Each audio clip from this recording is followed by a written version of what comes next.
Nous allons lire toujours dans 2 Pierre chapitre 1.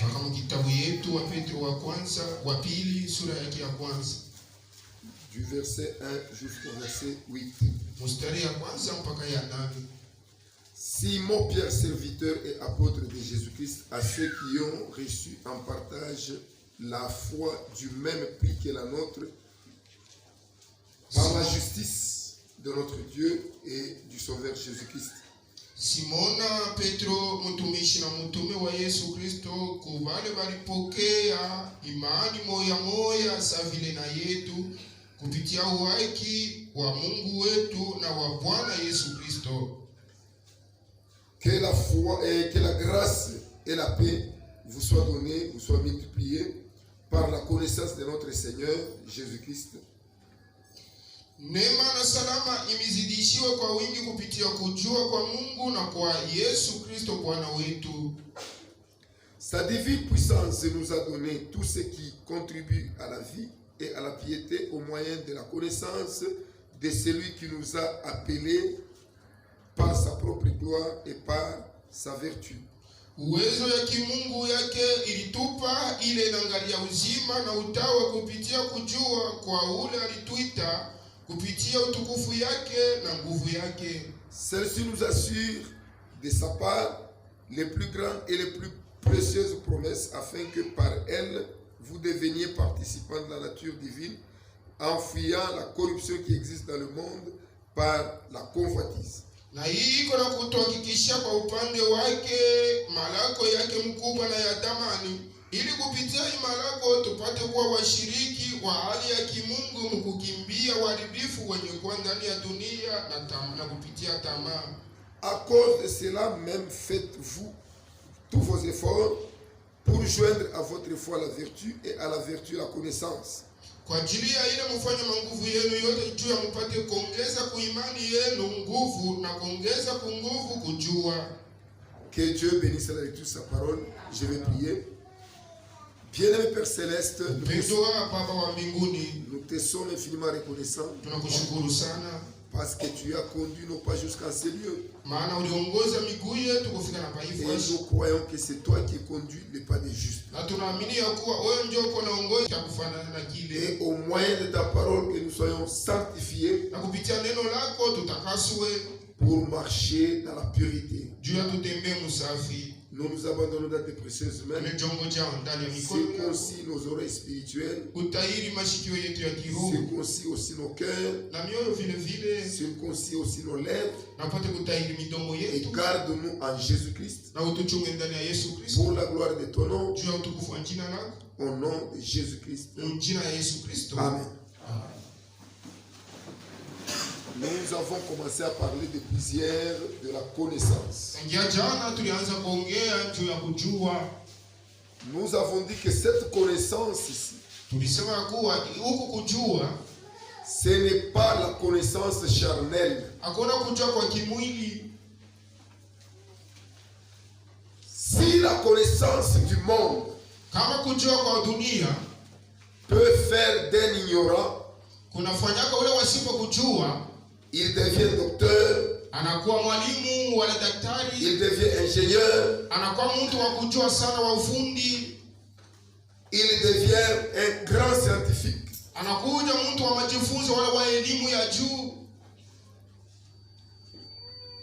Si cette connaissance du monde peut faire de quelqu'un comme cela, à combien plus forte raison la connaissance de Dieu peut transformer quelqu'un à l'image de Dieu lui-même. Si cette connaissance du monde peut amener l'homme à se déclarer plus supérieur aux autres, à être respecté par rapport aux autres, à combien plus forte raison la connaissance de Dieu peut te faire devenir un enfant de Dieu. Parce que Dieu connaît tout. Amen. Je me rappelle quand on était encore étudiant. Nakumbuka wakati tulianza tulikuwa wanafunzi wa masomo ya juu. On était très arrogant en ce moment-là. Mwile wakati tulikuwa kama kusema sema, très arrogant. Très bantu makiburi sana wa mafieri. On disait un ingénieur. Tunaanza kuambia ule mtu wa majifunzo ule, c'est une plaque tournante entre Dieu et l'humanité. Ya kwamba ni kitu kiko na shunguluka katikati ya mbingu na chini ya dunia. L'ingénieur prend les idées de Dieu et les transforme dans le monde. Maana yake ule mwenye kukuwa na ujuzi sana anabeba picha ya Mungu na anaibadilisha dunia. Et c'était faux. Na ile mambo ilikuwa ya Mungu. Personne ne connaît la pensée de Dieu. Hakuna mtu ule anajua mawazo ya Mungu. Si tu veux connaître la pensée de Dieu, ukitaka kujua wazo ya Mungu, tu veux avoir l'intelligence de Dieu, unapenda uwe na akili ya Mungu, tu veux avoir la sagesse de Dieu, na kupata hekima ya Mungu, tu deviendras fou. Utakuwa mwenda wazimu. Parce que l'intelligence que nous avons, kwa maana akili ile tuko nayo, ne suffit même pas une goutte dans l'océan de l'intelligence de Dieu. Haitaweza wala haitakuwa satoni moja katika bahari ya hekima ya Mungu. L'homme, son intelligence l'amène toujours à la mort. Mtu akili yake inamfikisha kwa kulufu. Parce que c'est une intelligence terrestre. Maana ni akili ya kidunia. Pour connaître l'intelligence de Dieu, juu ya kujua akili ya Mungu, il faut que Dieu lui-même te révèle cela. Inapaswa Mungu mwenyewe akufunulie hiyo. Et Dieu ne travaille pas avec la tête. Na Mungu yeye asitumikake na kichwa. L'intelligence de l'homme, akili ya mtu, se trouve dans la tête. Iko mkichwa. L'intelligence de Dieu, akili ya Mungu, se trouve dans le cœur. Iko ndani ya roho. C'est là où il y a la différence. C'est pourquoi les vrais enfants de Dieu, ils comprennent les mystères de Dieu. Qu'est-ce qu'un mystère? Un mystère, c'est quelque chose qui est caché, qui est secret, et qui, après la révélation, garde encore quelques éléments surnaturels. Malgré que Dieu te révèle sa parole, cette parole demeure toujours un mystère. C'est pourquoi quand on a posé la question à Jésus par Nicodème, dans Jean chapitre 3, il voulait savoir quel est l'état ou qu'est-ce que l'homme qui est né de nouveau. Comment on peut découvrir un homme qui est né de nouveau? Jésus lui dit, le vent souffle et tu en entends très bien le bruit, mais tu ne sais d'où il vient ni où il va. Il en est de même de tout homme qui est né de l'esprit. La connaissance de Dieu nous aide à connaître Dieu, connaître sa nature, connaître sa pensée, connaître sa puissance et croire en lui et le suivre. Amen. Ne cherchez pas à mystifier les choses. Il y a trois questions que les hommes se posent. La première question, d'où est-ce qu'ils sont sortis? Deuxième question, qu'est-ce qu'ils font ici? Troisième question, où est-ce qu'ils vont? J'ai parlé avec beaucoup de pasteurs dénominationnels. La plupart d'entre eux, ils ne savent même pas ce que l'homme sera après sa mort. Ce que l'homme sera après sa mort. Ce que l'homme sera. Ils pensent, d'autres pensent, nous ne comprenons pas ce que nous serons. Je leur dis, que la seule manière de comprendre c'est que vous serez après la mort. Vous n'avez qu'à observer Jésus après sa résurrection. Qu'est-ce qu'il était après sa résurrection? Il a changé, mais il était le même. Mais s'il voulait se révéler, il venait avec sa face. S'il veut se cacher, il prend la face de quelqu'un d'autre. Mais comme toi tu es un enfant de Dieu, tu vas le découvrir. Tu sauras que c'est Dieu, tu sauras que c'est Jésus par la révélation de sa parole. Le deux disciples qui partaient à l'Emmaüs, Jésus les a caché sa face. Il regardait, il ne voyait pas que c'était lui. Mais quand ils ont entendu ce qu'il parlait, ils étaient dans une bonne assiette.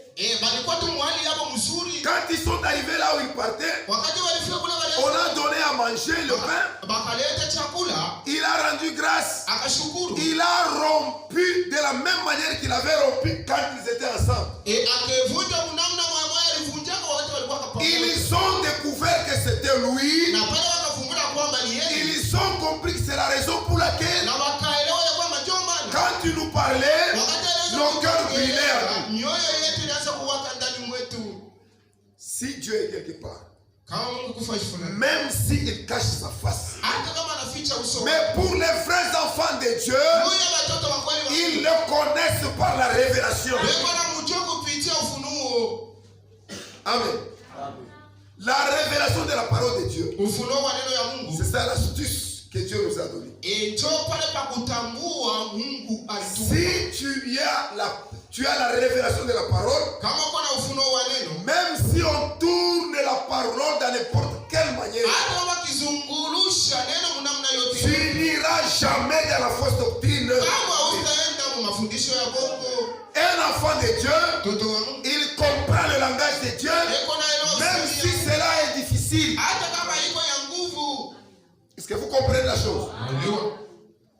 C'est pourquoi notre connaissance, notre intelligence ne vient pas de l'intellect.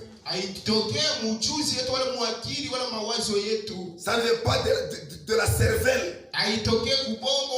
C'est une intelligence qui vient par la révélation et elle se repose dans le cœur. Parce qu'elle va s'asseoir au-dessus de la foi. Amen.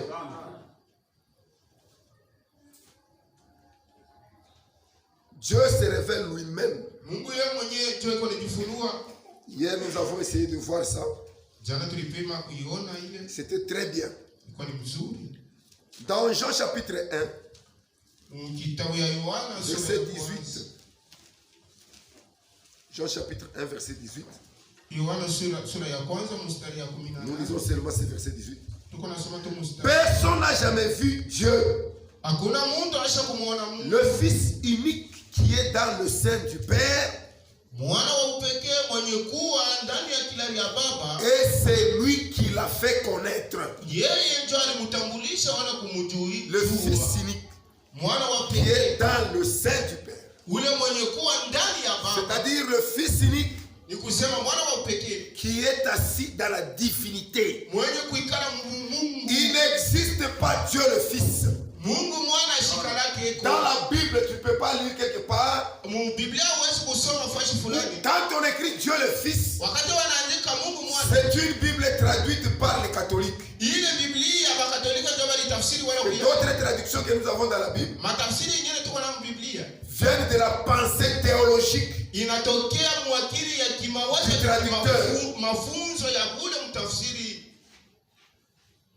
Dieu le Fils n'existe pas. Dieu lui-même, il était Père quand il criait. Quand il voulait venir sauver les hommes, ce Père-là, il a créé un corps, il est entré dans ce corps, il est devenu ce corps-là. ce corps. akakuwa kimoya na ile mwili. C'est comme quand je pose la question. Iko saa mimi Tu nauliza, t'appelles comment? Il va dire je m'appelle Joseph. ataisema njina Ça c'est le corps de qui? ili mwili Il va dire que c'est le corps de Joseph. atasema ni ya Mais où Joseph. est Joseph? Sasa Joseph mwenyewe kwa wapi? Quand je pose cette question au monde, on me dira que je suis fou. Hii ulizo nikiulize mdunia watasema niko mwenda wazimu. Mais il va dire mais c'est moi non?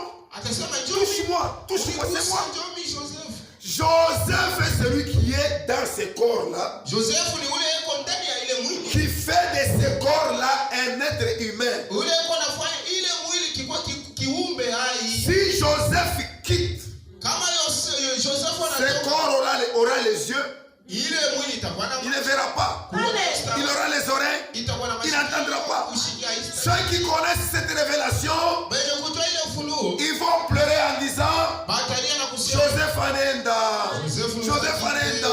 Et pourtant le corps est là. la japo mwili yuko pale ya Joseph. Est-ce que vous comprenez? Amen. Maintenant pour Jésus, Juu ya Yesu sasa. c'est lui qui était à l'intérieur là. Ule alikuwa ndani. C'est l'esprit sans mesure. Ni roho ya mingi sana Yesu kwa na kipindi. C'est Dieu lui-même. Ni Mungu mwenyewe.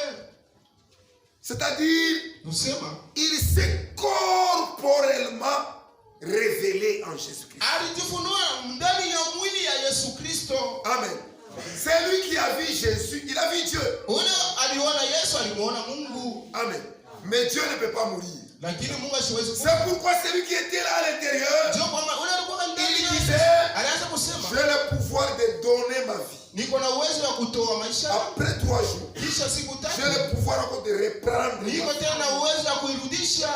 Quand Jésus était à la croix, Wakati Yesu alikuwa kumsalaba, il a dit, mon Dieu, pourquoi m'as-tu abandonné? nini umeniacha? C'est lui qui est vivant éternellement. Ule eko naishi milele na Il milele. sortait de ce corps-là Akatoka ndani ya ile mwili ya pour Yesu. laisser ce corps. Juu ya kuacha ile Et mwili. ce corps était mort. Na ile mwili ikakufa. Comme il l'a dit, après 3 jours, Kisha siku il tatu est rentré dans ce corps. akarudia ndani ya ile mwili. Aujourd'hui, Leo il ne peut plus jamais mourir. kama siwezi kufa. Alléluia.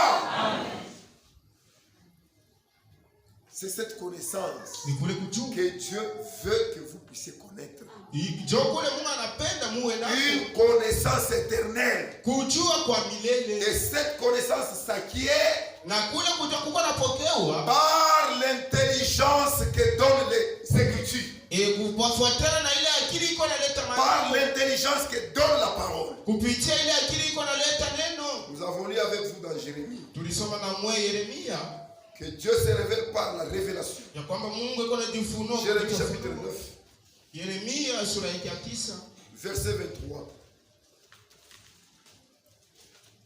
Ainsi par l'Éternel, hivi wa milele anasema, que les sages ne se glorifient pas de sa sagesse, mwenye hekima asijisifu kwa ajili ya que akili les yake, forts ne se glorifient pas de sa force, na wa nguvu asijisifu juu ya que les nguvu, riches ne se glorifient pas de sa richesse, na mtajiri asijisifu kwa ajili ya mais mali que yake. celui qui veut se glorifier Wewe anapenda kujisifu, se glorifie d'avoir de l'intelligence, ajisifu kwa kupata akili de me connaître. na kwa kunijua. Amen. L'intelligence de connaître Dieu, Akili ya kujua Mungu c'est l'intelligence de connaître la parole de Dieu. ni akili ya kujua neno ya Mungu. C'est lui qui donne l'intelligence de connaître Dieu. Ule na akili ya kujua C'est le Fils de Dieu. mwana wa Mungu. Nous avons lu dans Jean chapitre 1 verset 18. Tulisoma Yohana sura ya kwanza Il mstari a wa dit 18. personne n'a jamais vu Dieu. Nasema kuna mtu ashakumwona. Le Fils de Dieu qui est dans le sein du Père l'a fait connaître. Mpaka tu mwana pekee yuko ndani ya Baba ndio alimjulisha. Il faut que lui te donne de l'intelligence. Inapaswa yeye akupe akili. 1 Jean chapitre 5. Yohana wa kwanza sura ya 5. Il faut que lui te donne de l'intelligence pour les connaître. Inapaswa yeye pekee akupe akili ndio umjue. 1 Jean chapitre 5, Yohana wa kwanza sura ya 5 le verset 20. mstari ya 20. Nous savons aussi que le Fils de Dieu est venu Tunajua vile vile ya kuwa mwana wa Mungu anakuja et qu'il nous a donné de l'intelligence pour connaître le véritable. na anatupa akili ndio tupate kujua wa kweli. Et nous sommes dans le véritable en son Fils Jésus-Christ. C'est lui le Dieu véritable et la vie éternelle. La connaissance de Dieu te donne la vie éternelle. Et il n'y a que lui-même, Jésus, qui se révèle à toi.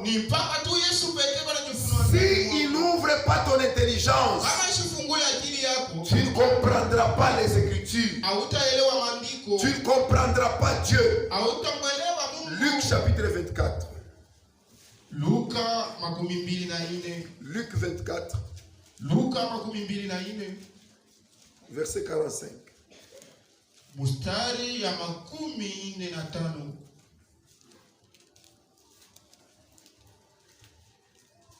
Alors, il leur ouvrit l'esprit afin qu'ils comprennent les Écritures.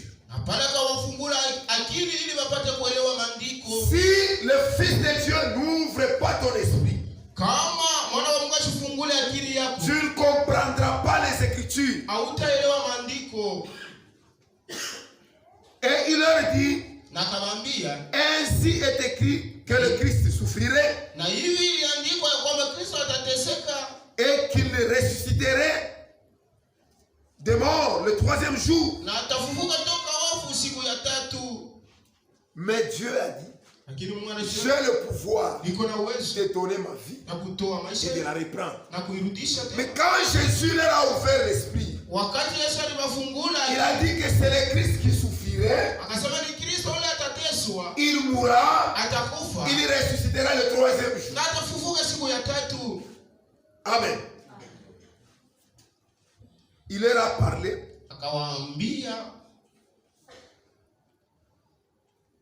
et que la repentance et le pardon des péchés serait prêché en son nom à toutes les nations, à commencer par Jérusalem. Vous êtes témoins de ces choses. Aujourd'hui, c'est vous qui êtes témoins de ces choses. Parce que vous comprenez cela. Si le Fils de Dieu ne vous ouvre pas l'intelligence, vous ne connaîtrez rien. Dans Jean 17, verset 3, Jésus dans sa prière sacerdotale, il dit, or la vie éternelle, c'est qu'ils te connaissent toi le seul vrai Dieu. Et c'est lui que tu as envoyé, Jésus-Christ. Amen. C'est ça la connaissance de Dieu. On ne peut pas, ou Dieu ne peut pas vous donner sa connaissance pour discuter les opinions. Il ne peut pas te donner sa connaissance pour que tu discutes sur les opinions. Nous avons donné l'exemple de Paul. La pensée de Paul, ce n'était pas de discutailler. La pensée de Paul était de donner la révélation de Jésus-Christ tel qu'il l'a reçu, parce qu'il savait que cela produirait la vie éternelle. Mais les Juifs qui les suivaient, eux faisaient des discussions. Certains d'entre eux, les Juifs de Béret, ils étaient sérieux. Ils s'examinaient ce qu'on leur disait tous les jours. La Bible appelle cela un sentiment noble. Un enfant de Dieu véritable doit avoir un sentiment noble. Quand tu écoutes la parole, examine ce qu'on t'a prêché pour voir si cela est la vérité. Si tu as ces soucis-là, Dieu te donnera la lumière. Cette lumière-là, c'est ce qu'on appelle la révélation. Amen. La révélation vient avec le discernement. Le discernement est comme la langue. Pour manger quelque chose, c'est sur la langue où il y a le goût.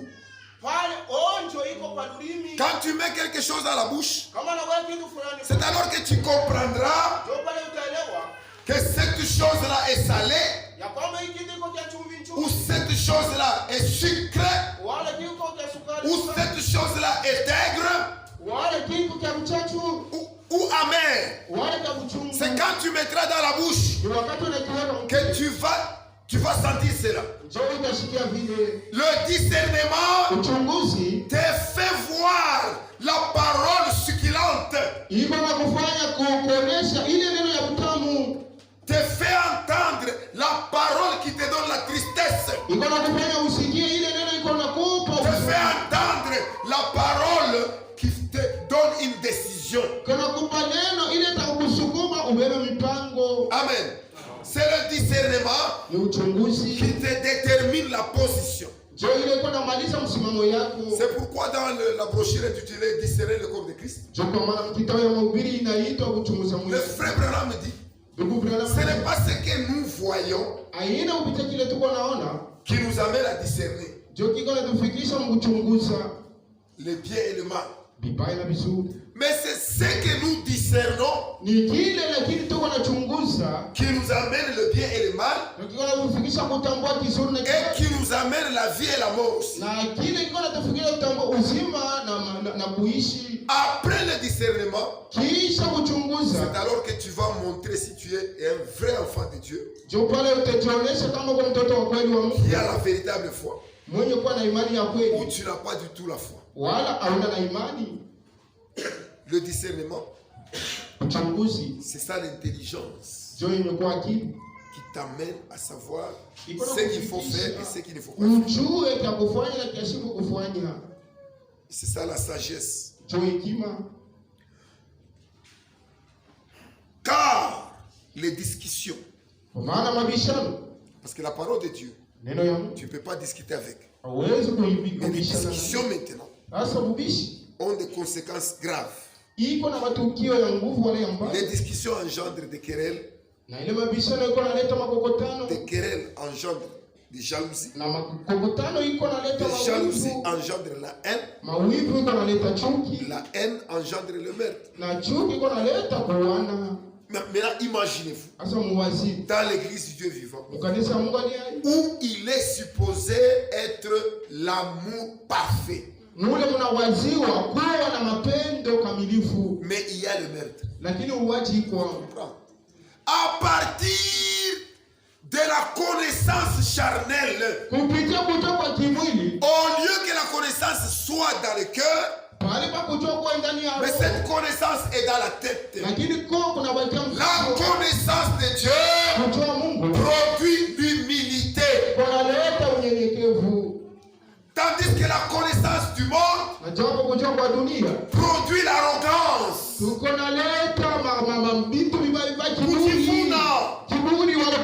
Quand quelqu'un a la connaissance du monde, il ne va pas se glorifier par rapport, il ne va pas se glorifier en Christ. Il va se glorifier par rapport aux autres. Quand quelqu'un est en train de dire, moi je prêche plus que tel, il ne comprend même pas que la connaissance qu'il a, c'est un don de Dieu. Dieu ne peut pas te donner sa connaissance pour que tu fasses la concurrence avec les autres. La connaissance de Dieu, c'est pour l'édification du corps de Christ. Un homme qui a la connaissance de Dieu, il est humble de cœur et il se complète avec les autres. C'est pourquoi Paul, qui a reçu la révélation, il dit, nous avons la connaissance, nous connaissons en partie. Amen. Nous connaissons en partie. Quand le parfait viendra, là, écoutez, est-ce que Paul parlait de la connaissance du monde? Il dit quand le parfait viendra, notre connaissance disparaîtra. C'est-à-dire cette connaissance-là, c'est la connaissance du parfait qui est Jésus-Christ. C'est lui qui est la stature de l'homme parfait. Quand Christ paraîtra, toute notre connaissance disparaîtra parce que lui-même le vrai est là. En d'autres termes, le but de la connaissance de Dieu, c'est connaître Christ. Et c'est tout. Quand Christ viendra, tout ce qui est parcelle va disparaître. Ce n'est pas une connaissance que Dieu me donne. Sans la connaissance de Christ, ma connaissance est vaine. Amen. C'est en Christ où il y a la vraie connaissance. Et c'est en Christ où il y a tout. C'est de cette manière-là que nous devons connaître Dieu et marcher avec Dieu. Maintenant, quand il y a la connaissance de l'intellect, c'est pourquoi il y a la théologie. Vous avez les docteurs en théologie. Vous êtes un peu plus loin. Vous savez, les docteurs en théologie et en divinité. Il a ces documents-là. Docteur en divinité. Quand il arrive, moi, je connais la divinité. Ce n'est pas pour t'enfler avec. Paul avait cette connaissance par la révélation. Il dit que ce que j'ai considéré comme un gain, je le vois maintenant comme de la boue. Parce qu'en Christ, il faut s'humilier. Tout ce que nous faisons en Christ, ce n'est pas pour notre gloire, c'est pour la gloire de Dieu. Amen. C'est de cette manière, avec cet orgueil-là, que le diable s'infiltre parmi les enfants de Dieu. C'est pourquoi nous voyons maintenant ces fruits. Des querelles, des haines, des jalousies, des meurtres. Vous pouvez vous imaginer, dans une église, on y met du poison. Takimbiria wapi? Kanisa be unawana mutakimbiria. On s'entretue dans l'église. C'est compliqué. C'est-à-dire, il y a le diable. C'est pourquoi ces fruits se manifestent. Dans Jean 8, Jésus leur a dit, pourquoi ne comprenez-vous pas mon langage? Je vais vous dire pourquoi. Parce que vous avez pour père le diable. Lui, il est menteur dès le commencement. Quand il parle d'un mensonge, il parle de son propre fond. Vous comprenez? C'est pourquoi vous ne comprendrez jamais ce que je dis. Prendre une écriture et la tordre et la donner aux gens, c'est plus que du poison d'aspic. Cela ne tue pas le corps, mais cela tue l'âme. Les gens craignent la mort charnelle, mais ils se livrent à la mort de l'âme. Toute prédication qui ne se repose pas sur la parole de Dieu, c'est du ténèbre. C'est du ténèbre. C'est le mensonge. Et cela produit la mort.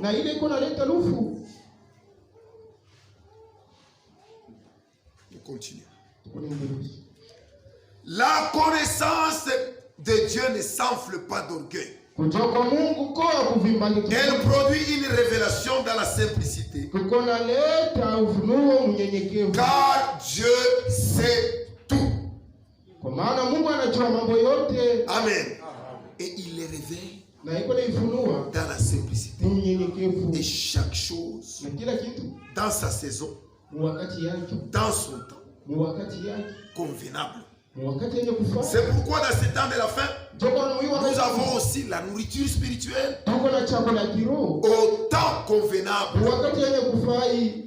Amen. Et cela nous donne une position en Christ. Dieu sait toutes choses. Dans 1 Samuel, chapitre 2. 1 Samuel, chapitre 2.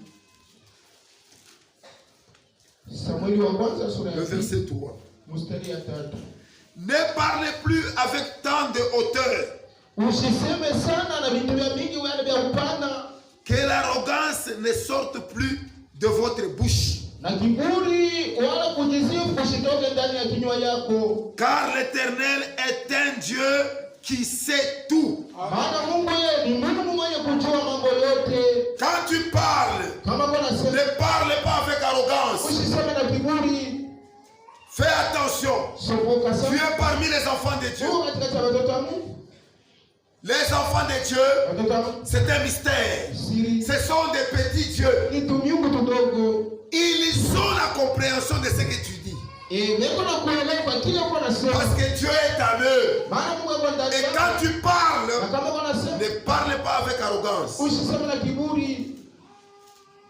Ne t'élève pas à la hauteur avec l'arrogance. Dieu qui est dans les enfants de Dieu, il sait tout. Quand tu trompes, ils verront que tu as trompé. Amen. Faites attention. Dans Jean chapitre 16. Jean chapitre 16. Verset 29. Ses disciples lui dirent, voici maintenant tu parles ouvertement et tu n'emploies aucune parabole. Maintenant nous savons que tu sais toutes choses et que tu n'as pas besoin que quelqu'un t'interroge. C'est pourquoi nous croyons que tu es sorti de Dieu. Alléluia. Christ, il est la révélation des mystères de Dieu. À la fin de sa marche, les disciples ont compris que il connaît tout parce qu'il est sorti de Dieu. Maintenant, quand nous continuons ici, Jésus dit, Jésus leur répondit, vous croyez maintenant? C'est alors que vous venez de croire. Voici leur vient. Et il est déjà venu. Où vous serez dispersés chacun de son côté. Et vous me laisserez seul. Mais je ne suis pas seul.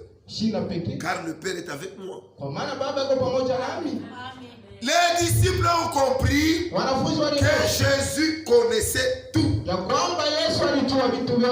Pierre a retenu cela. Dans Jean chapitre 21,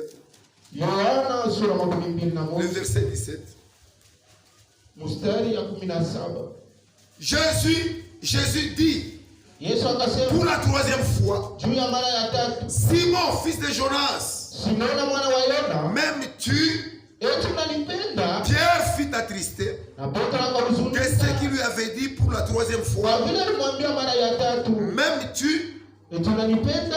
Et il lui répondit, Seigneur, tu connais toutes choses.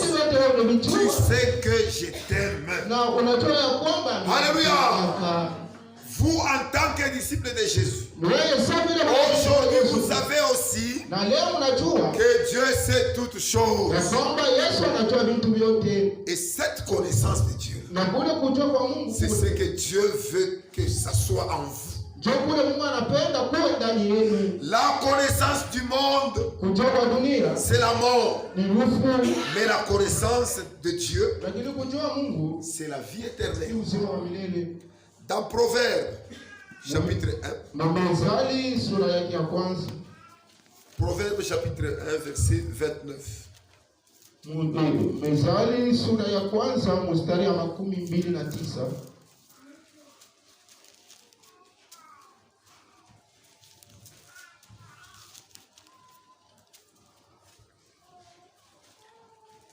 Parce qu'ils ont haï la science. Dans d'autres Bibles, on dit parce qu'ils ont haï la connaissance.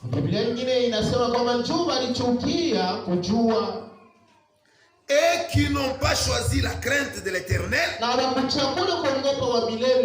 parce qu'ils n'ont point aimé mes conseils, et qu'ils ont dédaigné toutes mes réprimandes,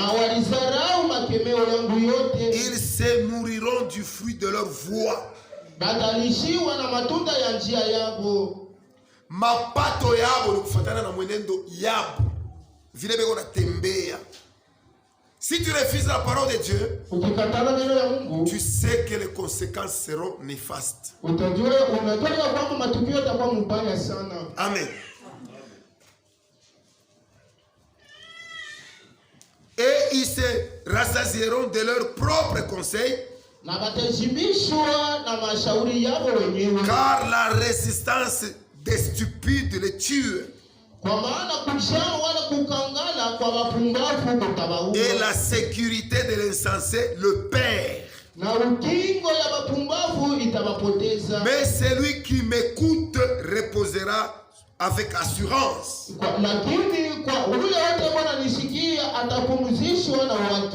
Il vivra tranquille et sans crainte d'aucun mal. Amen. Voilà la connaissance de Dieu. La connaissance de Dieu te donne de l'assurance. Tu te reposeras dans la vie et tu vaincras le diable. Jésus n'a pas utilisé autre chose que la connaissance. La connaissance de sa parole. Le diable dit il est écrit. Lui aussi dit il est aussi écrit. C'est comme ça que tout enfant de Dieu doit vaincre. Pour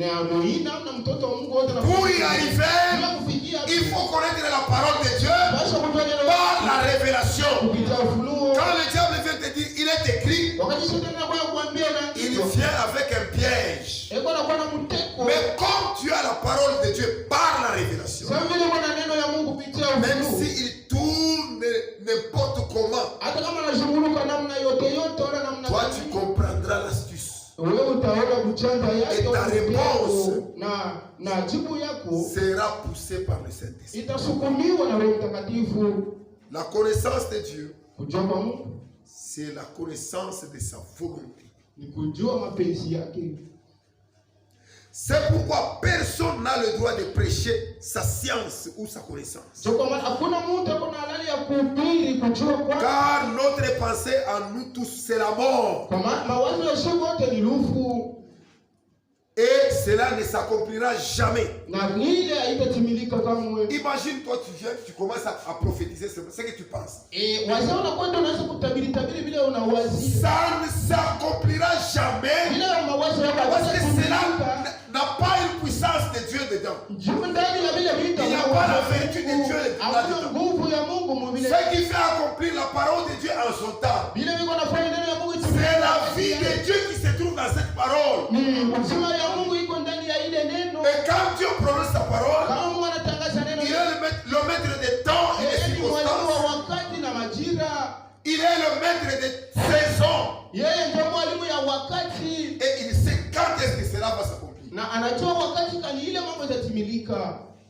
C'est pourquoi il prêche leurs pensées et il meurt sans que cela s'accomplisse. Pour prêcher, il faut que Dieu mette sa pensée en toi. Et cette pensée de Dieu, c'est ça la volonté de Dieu. Nous prêchons la volonté de Dieu. C'est pourquoi cela s'accomplit. Dans Ésaïe chapitre 44. Ésaïe 44, verset 24. Ainsi parle l'Éternel, ton Rédempteur. C'est lui qui t'a formé dès ta naissance. Moi l'Éternel, j'ai fait toutes choses. Seul j'ai déployé les cieux. Seul j'ai étendu la terre. J'anéantis les signes des prophètes des mensonges. Et je proclame insensé les devins. Quand tu prophétises les mensonges, tu fais la divination. C'est Dieu qui va te confondre. Dieu lui-même. Amen. Je fais reculer les sages. Et je tourne leur science en folie. Maintenant écoutez. Je confirme la parole de mon serviteur. Et j'accomplis ce que prédisent mes envoyés. Amen. Dieu est derrière sa parole pour rendre menteur tous ceux qui prêchent en dehors de sa volonté. Et pour confirmer sa parole qu'il a donnée à ses vrais serviteurs. C'est pourquoi nous, en tant que prédicateurs, en tant que serviteurs de Dieu, nous n'avons aucune part en cela.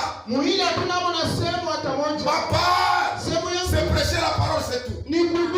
Celui qui croira, ce n'est pas mon problème. Il sera sauvé. Celui qui ne croira pas, ce n'est pas mon problème. Il sera condamné. Mais il faut que moi, je prêche la parole de Dieu, qui est la vérité. Et c'est tout. L'attitude de l'incrédule ou du croyant ne me concerne pas. Si je prêche fidèlement la parole de Dieu, Dieu me déclare serviteur inutile. Parce que j'ai fait rien que ce que lui m'a demandé de faire. Et ce n'est même pas moi qui fais ça. C'est Dieu qui produit le vouloir et le faire. Et c'est Dieu qui parle au travers de moi. Je ne suis que l'instrument. Pourquoi me glorifier? À lui sur l'honneur, la puissance et la gloire. Nous prêchons pour la gloire de Dieu. Nous sommes des serviteurs inutiles. Malachie chapitre 2. Verset 7. La connaissance du monde enfle seulement d'orgueil. Car les lèvres du sacrificateur doivent céder. Car les lèvres du sacrificateur doivent garder la science. Et c'est à sa bouche qu'on demande la loi. Les sacrificateurs ici, ce sont les serviteurs de Dieu. Regardez la continuité. Parce qu'il est envoyé de l'Éternel des armées. Le prédicateur, les anciens, les diacres, ce sont les envoyés de l'Éternel. Quand quelque chose te complique dans la vie quotidienne, si tu leur poses la question, Dieu va les inspirer à te donner sa volonté. laquelle ils sont dans le temple, en faisant la sacrificature dans le temple. Amen. Même si je ne connais pas ton problème, mais quand tu viens, tu me relates ça. Au même moment quand tu parles, Dieu me donne l'intelligence de te répondre.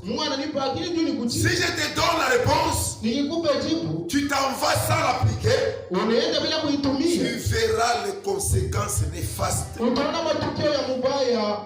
Pourquoi? Parce qu'il est un envoyé de l'Éternel des armées. Amen. Ce n'est pas sa force. Ce n'est pas ses mérites. Dieu met dans le prédicateur sa parole, qui est sa volonté parfaite. De sorte que quand il prêche, c'est pour édifier le corps de Christ. Pour que le peuple de Dieu atteigne la stature parfaite de Christ. Amen. Ephésiens chapitre 4. La connaissance de la parole de Dieu aboutit à la stature parfaite de Christ. Tandis que la connaissance du monde aboutit à l'arrogance et à la folie. Ephésiens chapitre 4, verset 11. Il a donné les uns comme apôtres,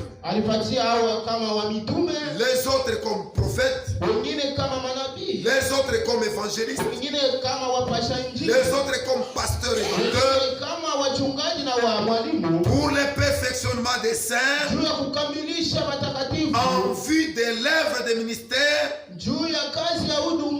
et de l'édification du corps de Christ, jusqu'à ce que nous soyons tous parvenus à l'unité de la foi et de la connaissance du Fils de Dieu, et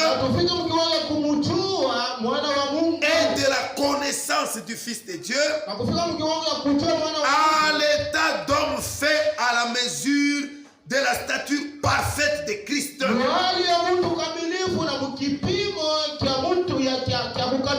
La connaissance de Dieu doit t'amener à l'état fait de l'homme, de la stature parfaite de l'homme. C'est ça la connaissance de Dieu qui doit t'amener là-bas à connaître Christ. Dès que Christ paraîtra, dès que nous le verrons, il y aura d'autres détails que nous allons acquérir. Alors notre pensée, notre connaissance disparaît parce que nous avons vu l'homme parfait lui-même. Nous continuons. Pourquoi Dieu fait ça? C'est deux buts. Premier but, que tu sois comme Christ lui-même. C'est-à-dire vainqueur. À ce moment-là, plus que vainqueur. Et le diable n'aura jamais d'accès sur toi en tant que tel. En tant que ce que tu es. C'est-à-dire en étant dans cet état-là. Le diable n'aura pas d'effet sur toi. Ça, c'est la première raison. La deuxième raison. Mais en professant la vérité, par l'amour, nous croîtrons à tous égards en celui qui est le chef, Christ. Maintenant écoutez, c'est de lui et grâce à tous les liens de son assistance que tous les corps bien coordonnés et formant un solide assemblage tire son accroissement selon la force qui convient à chacune de ses parties ile inastahili kwa kipande kimoja katikati yao, et s'édifie lui-même. na kujijenga yenyewe. Amen. Le corps de Christ, quand il atteint sa perfection, Wakati inafika mkamilifu, le corps s'édifie lui-même. mwili inaanza kujijenga yenyewe. Quand nous tous nous grandissons, Wakati sisi wote il y a tunapokuwa ceux qui ont le don de la sagesse, bali wako na le don de zawadi ya l'intelligence, hekima ya le akili, don de parler à langue, zawadi le don de ya prophétiser. ya kutabiri. Tous, Wote, chacun édifie l'autre. kila mmoja kwa Chaque partie du corps édifie. kila kiungo cha mwili Amen. kinajenga. D'autres ont seulement le don d'amour Wengine ni zawadi ya et mapenzi de l'hospitalité. na ya kupokeleana na furaha. Alléluia. Donc vous sentez la présence de Christ. Kunashikia mpaka uwepo wa Kristo. Quand tu veux séparer mon bras ici Kama napenda utenganishe mkono yangu de mon corps, kumwili yangu, je te dirais que c'est impossible. takwambia haiwezekani. Quand je vais choter, je fais ça. Kama mimi napenda kushutua nitafanya. Quand je vais mettre la main, je mets la main là-bas. Kama mimi napenda hata kuweka Tout le corps mwili yote est dans l'harmonie parfaite. iko mapatano kamilifu. Parce que le corps lui-même, Maana mwili il s'édifie lui-même. iko najijenga yenyewe. J'ai toujours donné l'exemple des jeunes garçons. Mimi nalitaka mfano wa kijana mwana. Wambie kiana sasa kupika. Kila un jeune garçon qui joue au tapis, Ouais, on pique. Donc pour lui c'est un grand problème. Pourquoi? Il a confiance de son corps. Il a confiance que la main donnera le coup quand je voudrais. Quand je voudrais, je donnerai le coup. La jambe sortira quand je voudrais. Maintenant il est là. Ouais, on pique mi. Si tu t'appelles Kalombo, ou bien Antoine, ou bien Pierre, au moins camion Mouchima va Pierre, tu vas te piquer mi. Non, il est sûr de son corps. Pourquoi le corps de Christ ne peut pas être sûr de lui-même? Ici, que le véritable chrétien, puisque s'il y a les chrétiens, c'est nous. Amen. Si l'enlèvement vient aujourd'hui, ne dis pas que le frère Roger sera enlevé. Sois en mesure de dire que c'est moi qui serai enlevé. Amen. Si toi tu dis c'est moi, moi je dis c'est moi, lui il dit c'est moi, lui il dit elle se dit c'est moi, et tous nous disons c'est moi, alors le corps est confortable. Est-ce que vous comprenez cela? Chacun de nous doit être en mesure de se déterminer. Maintenant la deuxième raison, à partir du verset 17. Voici donc ce que j'ai dit. Ce que je déclare dans le Seigneur, vous ne devrez plus marcher comme les païens qui marchent selon la vanité de leurs pensées. Ils ont l'intelligence obscure ici. Ils sont étranges à la vie de Dieu à cause de l'ignorance qui est en eux, à cause de l'endurcissement de leur cœur. Ayant perdu tout sentiment, ils se sont livrés au dérèglement pour commettre toute espèce d'impureté jointe à la cupidité. Mais vous, ce n'est pas ainsi que vous avez appris Christ. Si du moins vous l'avez entendu, et si conformément à la vérité qui est en Jésus-Christ, c'est en lui que vous avez été instruit à vous dépouiller par rapport à votre vie passée.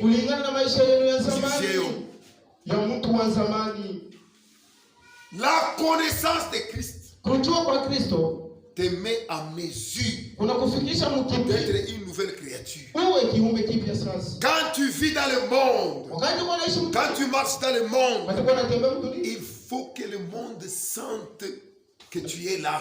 napaswa tunaisikia ya kwamba uko wako Dans les ténèbres, mgiza. quand la lumière louit, Wakati nuru inaangaza, il faut que ceux qui sont dans les ténèbres témoignent que la lumière est là. napaswa wale wako mgiza bashuhudia kwamba nuru iko wako. Amen. Il est l'esprit de vérité. Yeye ni roho ya kweli. Et quand il vient, Hata anakuja, il entre en toi. anaingia ndani Il mwako. entre avec la connaissance. Iko naingia na kujua. C'est le Saint-Esprit qui instruit. Ni Roho Mtakatifu iko C'est le nafundisha. Saint-Esprit qui donne la vraie connaissance. Na ni Roho Mtakatifu iko analeta kujua kuzuri. Il n'y a aucun autre esprit Hakuna roho que nyingine Dieu a envoyé ile Mungu alituma pour donner la connaissance de Dieu. ndio ya kuleta kujua kwa Mungu. C'est seulement le Saint-Esprit. Ni mpaka Roho Mtakatifu. Pourquoi? Jua ni Parce qu'il est l'esprit de vérité. maana yeye ni roho ya kweli Et le Saint-Esprit, et Dieu, na Mungu il est la vérité. ni kweli. Dans Jean chapitre 16. Yohana sura yake ya 16. Jean chapitre 16, Yohana sura ya le 16 verset 12. mstari wa 12.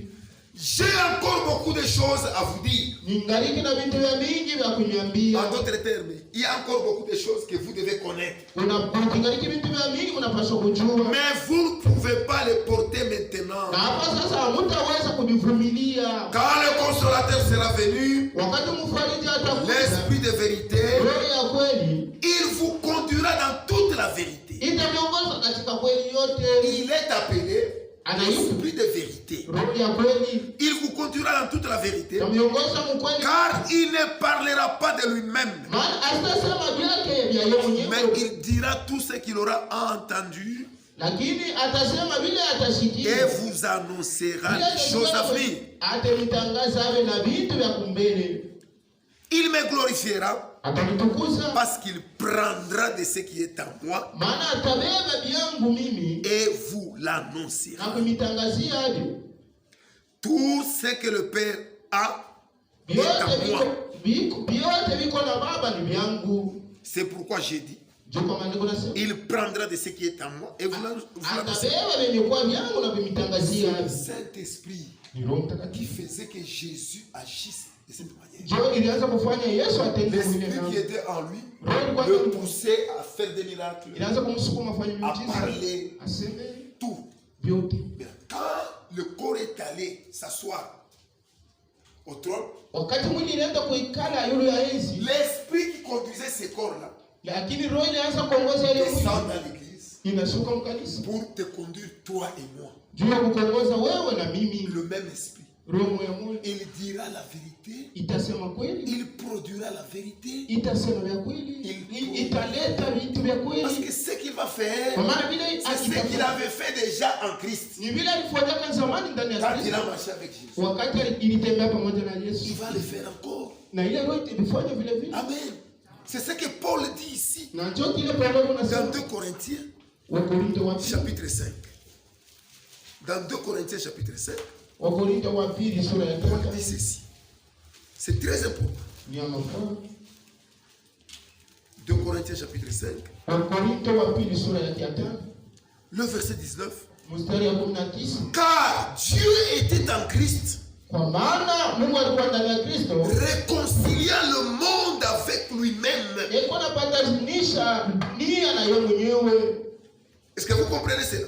Unaelewa? Dieu était en Christ, Na Mungu alikuwa ndani ya Kristo. réconciliant le monde avec lui-même, Eko napatanisha ulimwengu na en yeye mwenyewe. n'imputant point aux hommes leurs péchés. Bila kuhesabia bantu Leur makosa offense. yao. Makosa yao. Et il a mis en nous Na akaweka ndani mwetu neno. la parole de réconciliation. Akaweka ndani mwetu Le neno même la Saint-Esprit qui mapatanisho. réconciliait le monde Neno mamoja ilianza en Christ kupatanisha ulimwengu ndani kuna Kristo. est en nous Iko ndani mwetu. avec la même parole de réconciliation, Na maneno moja moja ya en train de mapatanisho. réconcilier Iko napatanisha. le monde de la même manière qu'il l'a réconcilié en Christ. Vile vile alipatanishaka na C'est Kristo. pourquoi dans Luc chapitre 10, Njoo kwa maana Luka sura le verset 16, mstari ya Jésus dit, Yesu anasema celui qui vous écoute m'écoute. wakunisikia na nisikia. Si tu nous rejettes, Kama tu unatukataa, rejettes rejette Jésus-Christ Ni Yesu lui-même. Kristo anakatala. C'est le même esprit, Ni roho ya c'est la même parole, Ni neno moja. les mêmes miracles, la même puissance, Uwezo les moja. mêmes vertus nguvu moya moya et la même vie. na uzima wala maisha Amen. moya. Si tu refuses cela, Kama unaikataa, tu refuses seulement Jésus-Christ ni Yesu lui-même. Kristo tu unakatala. Pour ce soir, Jua imangali. que Dieu vous bénisse. Mungu anibariki. Est-ce que vous avez compris?